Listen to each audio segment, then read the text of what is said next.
Ahora, la arritmia más común del mundo, que va aumentando su riesgo luego de los 50 años, y está presente del 1 al 2% de la población, y acá nos vamos a detener un poco para hablar de esto, es la fibrilación auricular. Justamente la fibrilación auricular es una de las taquiarritmias supraventriculares más comunes y más frecuentes en nuestro medio y las que más vamos a ver de manera ambulatoria. Básicamente la fibrilación auricular se da cuando la contracción auricular se pierde y se da de manera caótica y desordenada. El fenómeno de fibrilación auricular básicamente es la microrreentrada a nivel auricular, a nivel de todo el tejido auricular. Existen teorías que postulan que las venas pulmonares pueden generar lo que es fibrilación auricular y es por eso que en algunos pacientes se puede hacer ablación, que es quemar el borde de las venas pulmonares para solucionar la fibrilación auricular. Muy bien. Nosotros vamos a clasificar la fibrilación auricular de varios tipos. La que nosotros utilizamos para emergencias generalmente son dos tipos. La FARVA, que es fibrilación auricular de frecuencia ventricular alta, que puede generar falla cardíaca, y la FARVC, que es la fibrilación auricular con frecuencia ventricular controlada. En emergencia se tolera eso. Cuando el paciente ya pasa piso, tenemos que definir qué es. Si el paciente tiene una fibrilación auricular de tipo paroxística, la fibrilación auricular paroxística generalmente dura menos de 48 horas y se autolimita en ese tiempo. Ojo, pero puede durar como máximo 7 días. Acá hay un error tipográfico de lo que es la diapositiva. Máximo hasta 7 días. ¿Por qué se dice 48 horas por lo general? Porque generalmente cuando no hay daño estructural miocárdico, no hay cardiopatía estructural o no hay remodelamiento auricular, la arritmia se autolimita solo en 48 horas. No hay problema. En algunos casos puede demorar en cardiovertir hasta 7 días si uno le da tratamiento farmacológico. Hablamos de persistente cuando dura desde 7 días hasta un año. Hablamos largamente persistente cuando dura de 1 año a 2 años. Y hablamos de fibrilación permanente cuando le decimos al paciente, ¿sabes qué? Ya no puedo hacer nada por tu arritmia. Te vas a quedar en arritmia. ¿Qué quiere decir eso? Cuando el paciente y el médico aceptan que van a tratar la arritmia, la fibrilación en arritmia. No van a hacer cardioversión eléctrica ni farmacológica. No lo van a volver a ritmo sinusal. La fibrilación auricular básicamente se trata de dos maneras. Uno que es el control del ritmo. Control del ritmo significa que lo voy a convertir al ritmo sinusal. O sea, voy a mantener el ritmo normal. Y se trata como control de frecuencia. Control de frecuencia significa que ya acepté que tienes arritmia y solamente voy a evitar que hagas palpitaciones. Muy bien. Nosotros para valorar un paciente con fibrilación auricular tenemos que valorar muchas cosas, sus antecedentes, sobre todo si es hipertenso, diabético, tiene cardiopatía isquémica, tiene, ¿cómo se llama?, es añoso, etcétera, etcétera. Eso lo vamos a ver más adelante, un poco de eso. Muy bien. Cuando nosotros tenemos fibrilación auricular en un paciente, puede ser un paciente que te llegue al consultorio externo para verlo y estar tranquilo. Justamente hoy día estaba haciendo un ecocardio un paciente que según él estaba tranquilo, pero en la ecografía se veía que su frecuencia cardíaca era más o menos de 120, 130. Y le preguntaba, señor, ¿tiene palpitaciones? No, estoy tranquilo. Qué raro, porque yo siento saltar su corazón hasta acá a mi mano. Justamente el traductor estaba que saltaba con su impulso ventricular. Luego de eso, hacemos una evaluación. Tenía estenosis aórtica moderada, casi leve a moderada. Tenía hipertrofia del ventrículo y tenía una dilatación leve de aurícula izquierda. Como el paciente toleraba el decúbito, era un paciente que toleraba el decúbito, pero tiene una valvulopatía estructural, entonces ese paciente puedo tratarlo. Ahora, él, según lo que él refería, no sabía cuándo empezó su arritmia porque ni siquiera lo sentía. Entonces, en ese tipo de pacientes que no saben de cuándo empezó su arritmia, ¿qué tengo que hacer? Control de frecuencia cardíaca nada más. Entonces, justamente este caso que he visto hoy día se los presento para poder entender esto. Nosotros en pacientes que llegan a la emergencia vamos a tener que determinar dos cosas. Si es un paciente con fibrilación auricular paroxística de menos de 48 horas, ya hemos dicho que la paroxística puede ser hasta 7 días, pero básicamente nosotros tenemos que determinar 48 horas. ¿Por qué? Porque los grandes estudios han demostrado que en menos de 48 horas la probabilidad de formar trombos auriculares es mínima. Y esto nos va a ayudar a decidir el tratamiento. Entonces, si es menor de 48 horas, tú ves paciente tranquilo o paciente inestable hemodinámicamente. Edema agudo de pulmón, hipotensión, alteración de conciencia, todo lo que hemos conversado.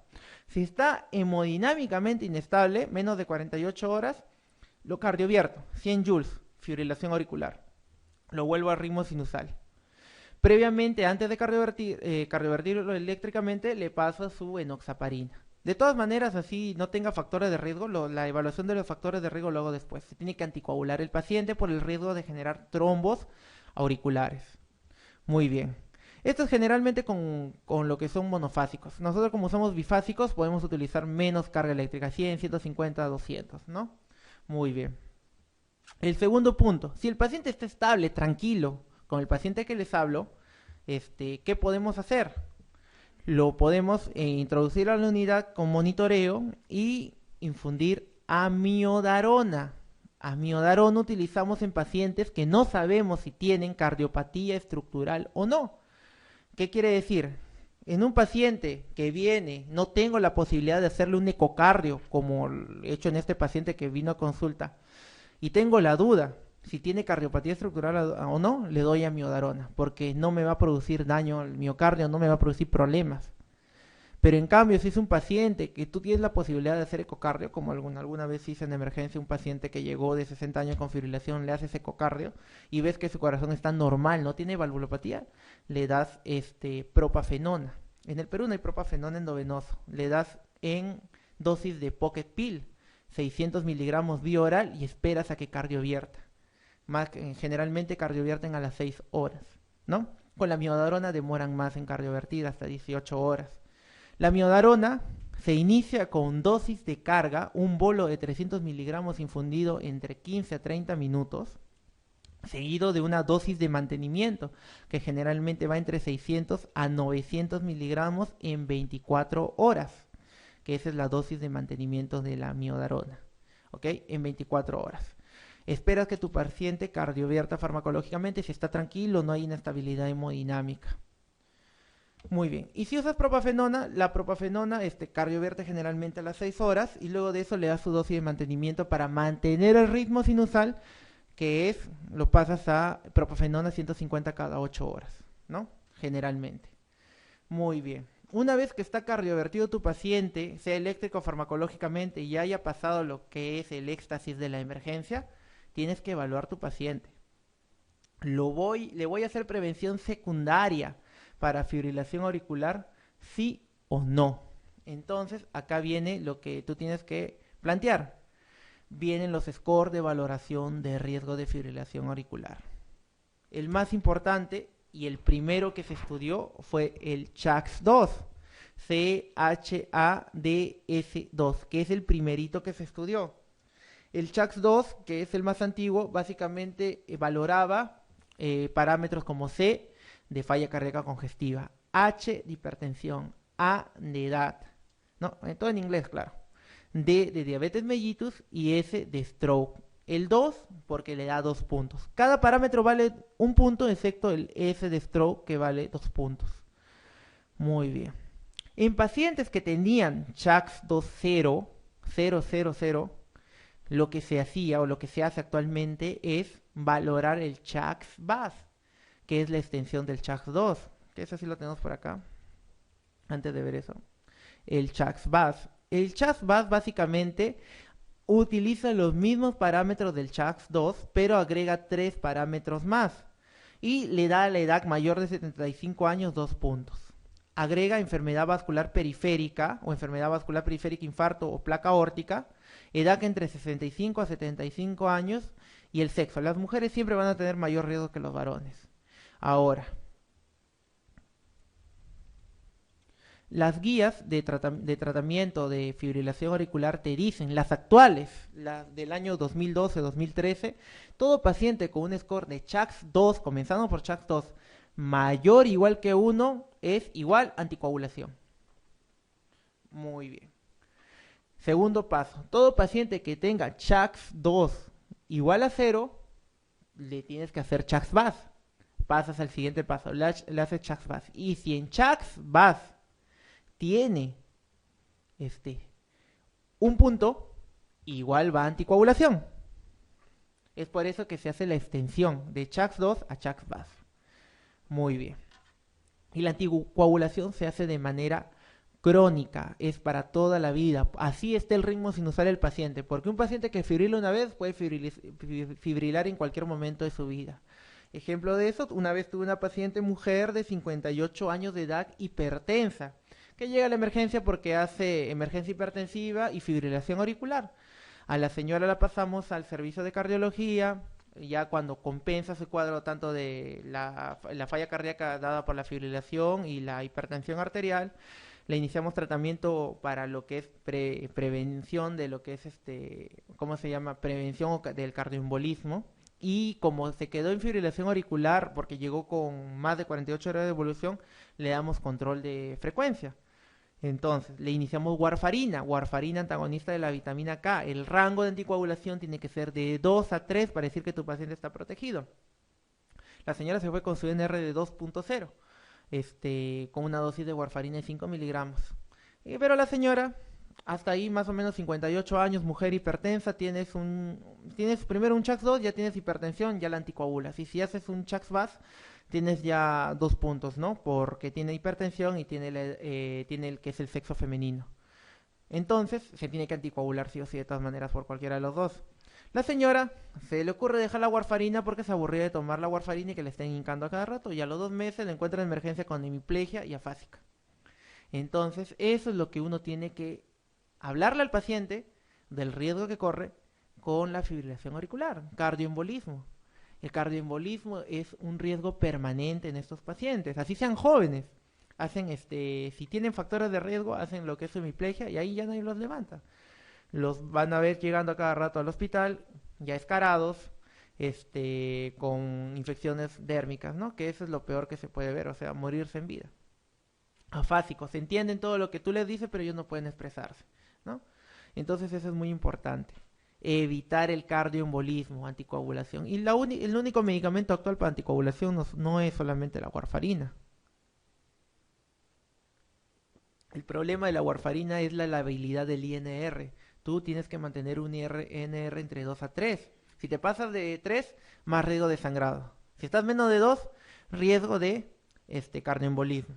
Entonces es un fármaco con un rango terapéutico bajo, ¿no? Entonces han salido medicamentos que actualmente nosotros utilizamos que sustituyen a la warfarina, tienen un perfil de seguridad mejor que la warfarina o en algunos casos iguales que la warfarina y se utilizan para la prevención de cardioembolismo y fibrilación auricular. Uno de ellos es el dabigatran, que es un inhibidor directo de la trombina, la dosis de 110 miligramos cada 12 horas o 150 cada 12 horas.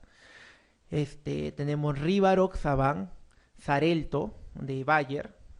Básicamente damos una vez al día 20 miligramos si queremos hacer prevención de fibrilación auricular. Tenemos Apixaban, que todavía no ha llegado al Perú, que es de Pfizer. Estará llegando este año, en agosto, prometieron que llegaría Apixaban. Tenemos Edoxaban, que recién está terminando su estudio de fase 3 y los resultados recién lo han dado en este congreso europeo que ha sido la semana pasada. Todavía no he revisado los resultados, recién acabó el congreso, pero es prometedor también el Edoxaban. Y esos básicamente son los nuevos medicamentos. Tanto el Rivaroxaban, el Edoxaban y el Apixaban son inhibidores del factor 10A. Entonces, esos son los medicamentos actuales que usamos en prevención de cardioembolismo en fibrilación auricular. En la emergencia no utilizamos ninguno de ellos ni la warfarina, lo utilizamos en piso, ya cuando el paciente para darle tratamiento crónico. En emergencia tenemos que usar la enoxaparina, heparinas de bajo peso molecular, 1 miligramo por kilo cada 12 horas, dosis de anticoagulación en menores de 75 años o 0.75 miligramos cada 12 horas en mayores de 75 años. Muy bien. Entonces, una vez que tu paciente ha regresado al ritmo sinusal, tú determinas el riesgo y lo anticoagulas crónicamente. Pero ¿qué pasa si es un paciente que tiene más de 48 horas, como mi paciente, que ha llegado a que le haga un ecocardio y le encuentro todos estos hallazgos. Primero, ni loco voy a pensar en cardiovertirlo ni farmacológica ni eléctricamente porque está tranquilito el paciente. Número uno, no sé cuánto tiempo tiene de fibrilación auricular, así le haya preguntado, señor, ¿desde cuándo está que le zapatea el corazón? O sea, de alguna manera me tienen que tener zapatea, palpita, siente en la garganta como un nudo, porque hay de bastantes maneras los pacientes refieren palpitaciones. No sé, si no sabe, bueno, lo tratamos solamente como control de frecuencia. El control de frecuencia se puede hacer de dos maneras, a través de, si tiene cardiopatía estructural con falla cardíaca aguda, no le vas a dar beta bloqueadores, le tienes que dar digitálicos, porque el digitálico es el único que te va a controlar la frecuencia y mejorar la bomba. Y si el paciente no tiene compromiso estructural o su función cardíaca, fracción de eyección está preservada, puedes utilizar beta bloqueantes endovenosos como el esmolol, ¿no? Que no hay en el Perú. La betalol sí hay al menos. Muy bien. Luego de controlar frecuencia cardíaca, tú le vas a proponer al paciente, le haces su ecocardio inicial transtorácica y ves que es un paciente con aurículas pequeñas, que puedes intentar la cardioversión eléctrica o farmacológica a las 3 semanas, entonces decides, lo anticoagulo 3 semanas, si no tienes trance esofágico. Si tenemos trance esofágico, le hacemos el trance esofágico y miramos orejuela de aurícula izquierda. No hay trombos, lo cardiovierto y le doy anticoagulación por 3 semanas y reevalúa las 3 semanas si va a seguir con anticoagulación crónica o si ya no requiere anticoagulación según los factores de riesgo del CHACS. Muy bien. Bueno, el mecanismo de la fibrilación, hemos dicho, son micro reentradas a nivel auriculares, en algunos casos por las venas pulmonares también. Ahora, el diagnóstico de fibrilación auricular se excluye cuando en el EKG, y esta es muy facilita, ¿no? Ya hemos dicho que la fibrilación es ausencia de ondas P. Ya hemos conocido y hemos conversado un poco del CHACS, CHAS2 y CHAS-VAS. Vamos a entrar un poco más en detalle. La C de falla cardíaca congestiva, disfunción ventricular sistólica, fracción de eyección menos de 40%. H de hipertensión arterial, reciba tratamiento de hipertensión arterial o le estés diagnosticando en ese momento hipertensión arterial. A2 significa edad mayor a 75 años, mayor o igual a 75. D de diabetes. S de stroke previo, TIA o tromboembolismo de algún tipo, 2 puntos. Enfermedad vascular, edad entre 65 a 74 y mujeres. El riesgo de cardioembolismo según el puntaje. Inclusive un score de 0 puntos tiene un riesgo de 1.9% anualmente de generar cardioembolismo. Cuando un paciente tiene CHAC 0, se le da aspirina o no se le da nada. Ahora, nosotros actualmente estamos utilizando un score que es el CHACS ECO, que es a través de ecocardiografía determinar el riesgo en pacientes con CHAC 0. Hasbled. El Hasbled es uno de los scores que más utilizamos para determinar el riesgo de sangrado de estos pacientes. Porque como estos pacientes se van a anticoagular de manera crónica, tienen riesgo de sangrar, especialmente los abuelitos. H de hipertensión. Solamente cuando la hipertensión del paciente es más de 160 se considera factor de riesgo. 1 punto. Este es uno de los factores de riesgo modificables del Hasbled. Alteración hepática renal. Depuración de creatinina menos de 30 o cirrosis, hepatopatía crónica, le da un puntaje a cada uno, máximo 2 puntos. SB isquémico. El mismo SB isquémico da 1 punto al Hasbled porque puede haber la posibilidad de transformación hemorrágica del SB isquémico. B de bleeding, sangrado. Paciente presenta hemoptisis, presenta HDA, es un riesgo también. INR lábil, sobre todo los abuelitos. Le das una pastilla de warfarina, se tira un INR de 7. Le das un cuarto de tabletita, está en un INR de 1.2. Un INR demasiado lábil, sube y baja rápidamente, es un riesgo también de sangrado. La E de elderly, o sea de anciano. Mayor de 65 años te da 1 punto, pero mayor igual de 75 años te da 2 puntos, que no está acá mencionado. Eso está en las guías actuales. Drogas, alcohol o AINES, te da 1 punto por cada droga que uses. Si usa aspirina más anticoagulación, tiene 1 punto más. Si usa alcohol más anticoagulación, tiene otro punto más. Máximo 9 puntos. Nosotros hablamos que existe bajo riesgo de sangrado si el paciente tiene un Hasbled de 0 a 1 punto. Riesgo intermedio de sangrado, 2 puntos. Y alto riesgo, mayor o igual a 2 puntos. Muy bien. ¿En cuál de las siguientes situaciones un paciente con FA está menos indicada la anticoagulación? Menos indicada. Muy bien. Edad inferior a 60 años. Si padece de hipotensión, si es diabético, si presenta insuficiencia cardíaca, si la edad que es superior a 75 años. Entonces vamos valorando los factores de riesgo. Entonces vemos acá que el principal factor de riesgo en este paciente que no tiene ninguna comorbilidad sería, si fuera menos de 60 años, no tiene nada de nada, no lo vas a anticoagular necesariamente, ¿no? Eso es para ustedes. En el caso de nosotros de la especialidad le hacemos check seco. Si el check seco sale alto ya lo anticoagulamos igual. Pero en el caso de ustedes, para preguntas de examen, si no tiene factores de riesgo, es un CHACS 2.0 y un CHACS BAC 0, no lo anticoagulan. Es no anticoagular o darle aspirina. Una de las dos opciones. Cualquiera de las dos es correcta, ¿no? Muy bien. Bueno, esto es la FARVA, ¿no? FARVA, frecuencia ventricular elevada, cuando la frecuencia es más de 110. FARVC, cuando generalmente está la frecuencia controlada, entre 60 75 a menos de 110 latidos por minuto, hasta 100 se tolera. Y respuesta ventricular lenta, cuando es una fibrilación que hace bradicardia, ¿no? ¿Cuál de las siguientes es una indicación preferente del digitálico? Fibrilación auricular con respuesta ventricular rápida, disfunción diastólica sintomática, taquicardia sinusal con signo de insuficiencia cardíaca, fallo ventricular izquierdo agudo, insuficiencia cardíaca en pacientes previamente tratados con diuréticos. Una indicación clase A para la digoxina, tenemos que recordar, principalmente es cuando tratamos una fibrilación auricular de respuesta ventricular alta y sobre todo cuando no conocemos la fracción de eyección del paciente. Acá no me están diciendo si el paciente es una fracción de eyección preservada, reducida, nada.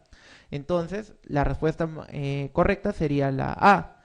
Es muy diferente que te digan un paciente con fracción de eyección preservada, función ventricular conservada, y si hay beta bloqueantes, vas a marcar beta bloqueantes.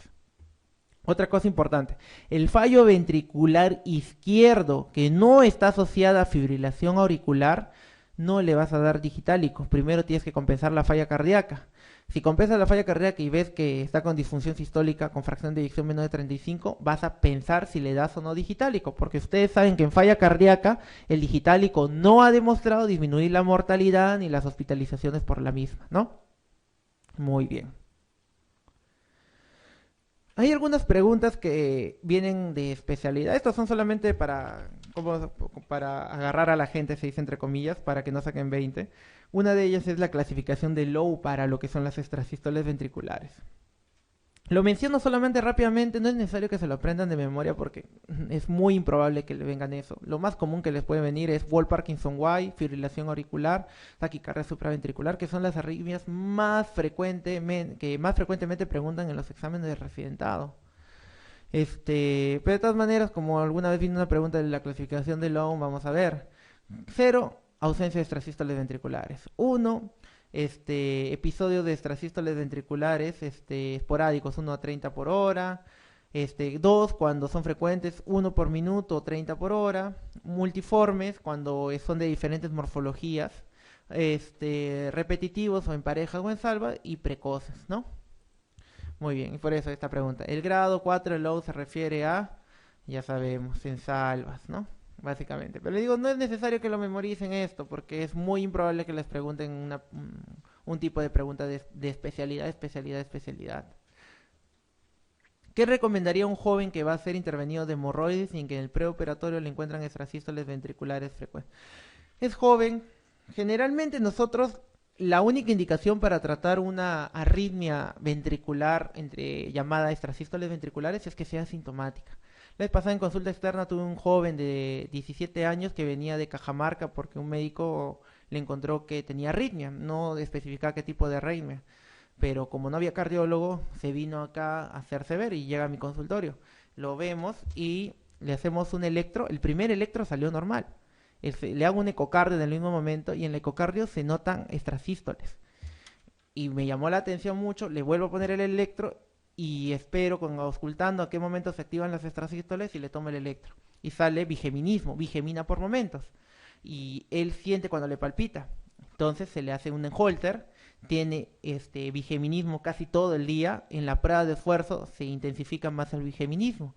Y él refiere que en algún momento sintió sensación de presíncope, o sea, sensación de desvanecimiento, debilidad de pierna. Son extrasístoles ventriculares sintomáticas. En ese caso, el tratamiento de elección son los beta bloqueadores. Si el beta bloqueador no hace que revierta los síntomas, le das amiodarona además del beta bloqueante.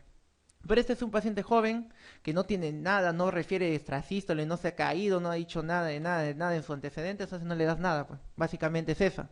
Es por eso que la historia clínica es muy importante en el caso de las arritmias. Un presíncope o un síncope en un paciente con extrasístoles ventriculares hay que prestarle más atención. Como ha sido presíncope y no ha habido ningún episodio documentado, al menos del paciente que yo les cuento de taquicardia ventricular, el tratamiento es médico.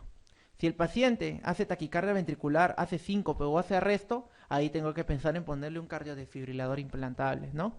Pero cuando le dije al familiar que quizás más adelante requiere un cardiodesfibrilador, se hace taquicardia o se desmaya o hace muerte súbita, y le comenté que el cardiodesfibrilador está costando alrededor de $32.000 primero comprarlo y unos $20.000 implantarlo, particularmente, al menos que tenga seguro social. Bueno, dijo, bueno, aguantará hasta donde pueda. ¿Qué se puede hacer, no? Lamentablemente los dispositivos de ayuda ventricular, los dispositivos de implante cardíaco son caros. Al menos el CIS en el hospital donde trabajo está cubriendo los marcapasos. Al menos podemos marcapasos y normal. Pero dispositivos caros como el cardiodesfibrilador de $32.000, si no tienes VAR en el CIS no te lo cubren. Tuvimos un paciente con VAR en el CIS y se lo compraron en 2, 3 meses. Pero ese es el problema. Son dispositivos caros, no los compres seguro. En Esalux sí tienen, ahí tienen un montón de dispositivos. Es más, hasta los cables de marcapasos, todo lo utilizan, lo botan como si no sirviera. A veces uno no valora, digamos, cuando trabaja en salud, cuando rotaba en salud, no valora el valor o no tiene conocimiento del valor de cada dispositivo. Por ejemplo, allá, un cable de marcapaso. Se le dobla la punta, ya no sé, bótame, tráeme otro.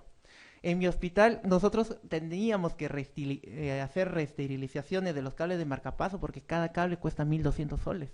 Y no todos los pacientes tienen la posibilidad de comprar un cable de marcapaso transitorio que cuesta 1.200 soles. Y justamente, actualmente ya está prohibida la reesterilización. Felizmente el CIS nos da cable de marcapaso, pero no de emergencia, que ese es el problema también que tenemos a veces. Si no, lo que hacemos es pedirle a otro paciente, pasa un mes, tenemos el cable y cuando llega la emergencia, le ponemos el cable y hacemos que siga el trámite. O sea, pedimos por otro y vamos así, digamos, teniendo stock. Hay que saber valorar el precio de las cosas. Igual los cables de marcapaso, un marcapaso definitivo cuesta $6.000 más o menos.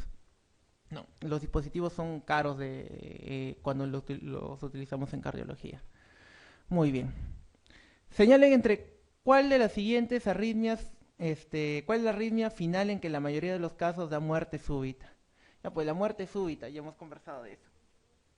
Las ventriculares, ¿no? Taquicardia ventricular sostenido, fibrilación ventricular que puede llegar a muerte súbita, lo que le pasó al pobre deportista del Sporting Cristal, ¿no? La letra C. Acá vemos una taquicardia ventricular monomórfica, como vemos. Los complejos son similares en todos. Ahora, en la taquicardia ventricular no sostenida, y hemos dicho menos de 30 segundos, esto lo hemos definido, se caracteriza por ser frecuente durante el infarto, verse en ocasiones en corazones sanos, ser autolimitada, aparecer con frecuencia el prolapso de válvula mitral, y todas son ciertas. En el infarto puede aparecer, se ve en corazones sanos, sí, hemos dicho que hay síndromes que producen, ¿cómo se llama? Taquicardia ventricular no sostenida, y en algunos casos hasta muerte súbita. Uno de ellos es el Brugada, que no lo hemos mencionado, pero existe. Bueno, casos de Brugada acá en el Perú, al menos en el hospital vimos uno, y cuando roté en el Rovelletti también vi otro, que necesitaron cardiodesfibrilador. Ser autolimitada, las no sostenidas, claro, menos de 30 segundos, ¿no? Entonces son todas. Muy bien. Vemos diferentes complejos de la taquicardia ventricular. No es un complejo único, sino es un complejo helicoidal. Entonces, respecto a la torcida de puntas, esto se llama torcida de puntas, la taquicardia helicoidal o la taquicardia, ¿cómo se llama? Por torsada de Pointes. ¿Cuál de las siguientes afirmaciones es falsa? Tiene un tratamiento diferente al resto de TB, son monomórficas. Bueno, esta es falsa, ¿no? Pues polimórfica. No, cursan con salvas, aparece en frecuencia síndrome QT de largo, puede ser causado por antiarrítmico. Tratamiento diferente si hemos dicho que necesita sulfato de magnesio, ¿no? Entonces la B.